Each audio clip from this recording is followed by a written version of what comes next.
ചേന്നാത്ത് ബ്ലോഗിൻ്റെ പുതിയ വീഡിയോയിലേക്ക് എല്ലാവർക്കും സ്വാഗതം. ഇന്നത്തെ നമ്മുടെ വെണ്ട കൃഷിയെ പറ്റിയും വെണ്ടയ്ക്കാൻ്റെ വിളവെടുപ്പാണ് നമ്മൾ ഇന്ന് ഉദ്ദേശിക്കുന്നത്. അപ്പോൾ വളരെ ചെറിയൊരു വീഡിയോ ആണ്. നിങ്ങൾ എല്ലാവരും വീഡിയോ പൂർണ്ണമായിട്ടും കാണുക. ഇഷ്ടപ്പെട്ടെങ്കിൽ ലൈക്ക് ചെയ്യുക, മറ്റുള്ളവർക്ക് ഷെയർ ചെയ്യുക.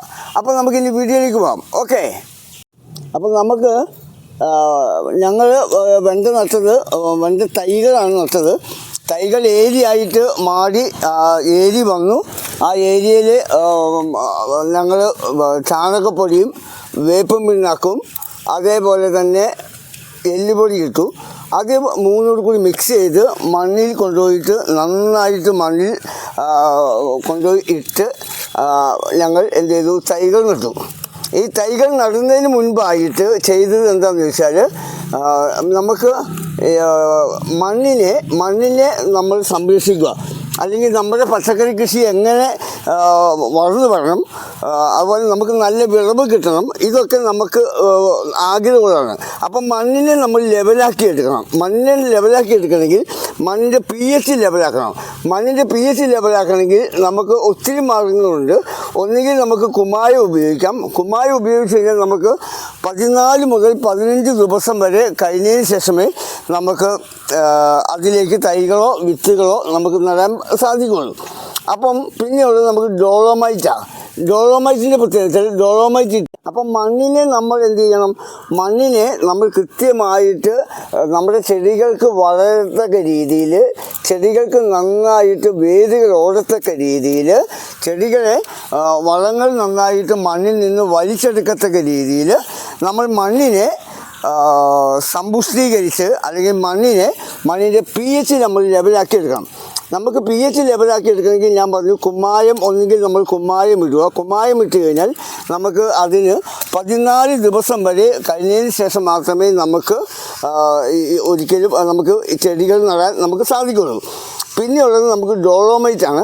ഡോളോമൈറ്റ് നമുക്ക് ഇട്ട് കഴിഞ്ഞാൽ ഉള്ള ഗുണം എന്താണെന്ന് വെച്ച് കഴിഞ്ഞാൽ, 5-ാമത്തെ ദിവസം നമുക്ക് തൈകളോ വിത്തുകളോ നമുക്ക് മണ്ണിൽ പാകുകയും നമുക്ക് അതിൻ്റെ വിളവെടുക്കുകയും നമുക്ക് ചെയ്യാം.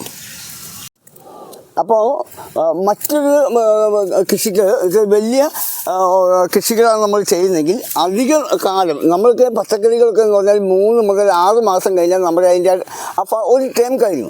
അപ്പോൾ അതുകൊണ്ട് ഈ ചിലർ പറയും പച്ചക്കക്ക ഉപയോഗിക്കുന്നത് നല്ലതെന്നുള്ളത്. ശരിയാണ്, പച്ചക്കക്കാൻ്റെ പൊടി ഉപയോഗിക്കുന്നത് നല്ലതാണ്. പക്ഷേ അതിൻ്റെ കുഴപ്പം എന്താണെന്ന് വെച്ചാൽ അത് ലോങ് ലാസ്റ്റിംഗ് ആണ്. നമുക്ക് നമ്മുടെ ഈ പച്ചക്കറികൾ, വെണ്ടയായാലും വഴുതനയായാലും പച്ചമുളകായാലും ഇതൊക്കെ നമുക്ക് വളരെ കുറഞ്ഞ ചെറിയ കാലഘട്ടം കൊണ്ട് ഇതിൻ്റെ വിളവ് നമുക്ക് എടുക്കണമെങ്കിൽ നമുക്ക് തീർച്ചയായിട്ടും നമ്മുടെ മാർക്കറ്റിൽ കാണുന്ന ഏറ്റവും വില കുറഞ്ഞ സാധനവും ഗുണനിലവാരമുള്ളതുമായ ഡോളോമൈറ്റ് തന്നെ ഉപയോഗിക്കുന്നതാണ് കർഷകർക്ക് ഏറ്റവും നല്ലതായിട്ട് എൻ്റെ അനുഭവത്തിൽ നിന്ന് എനിക്ക് തോന്നിയിരിക്കുന്നത്. കാരണം കർഷകരെ സംബന്ധിച്ചിടത്തോളം കർഷകർക്ക് അധികം പൈസ മുടക്കാൻ അവരുടെ കൈവശമില്ല.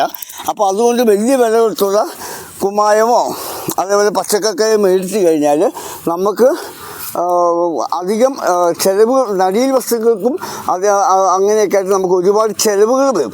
അപ്പോൾ എപ്പോഴും ജൈവ കൃഷി ചെയ്യുന്ന ആൾക്കാർ ശ്രദ്ധിക്കേണ്ട കാര്യം, ചിലവുകൾ വളരെയധികം കുറയ്ക്കുക, ഗുണനിലവാരം കിട്ടുക. ഇപ്പം നമ്മുടെ വീടിൻ്റെ സമീപത്ത് നമുക്ക് ഡോളോമൈറ്റ് ഉണ്ടെങ്കിൽ തീർച്ചയായിട്ടും നമ്മൾ ഡോളോമൈറ്റ് തന്നെ വാങ്ങുക. ഡോളോമൈറ്റ് വാങ്ങിയിട്ട് നമ്മൾ മണ്ണിനെ സമ്പുഷ്ടീകരിക്കുക. മണ്ണിലേക്ക് ഇട്ട് കൊടുത്താൽ മണ്ണ് നല്ല രീതിയിൽ അതിൻ്റെ pH നമുക്ക് ക്രമപ്പെടുത്താൻ നമുക്ക് സാധിക്കും. നമുക്ക് ഇന്ന് ഇട്ട വിളവെടുപ്പാണിത്. അപ്പോൾ നമ്മളെ സംബന്ധിച്ചിടത്തോളം വെണ്ടയ്ക്കാണെങ്കിൽ എല്ലാ ദിവസവും നമുക്ക് പറിക്കാൻ കിട്ടും.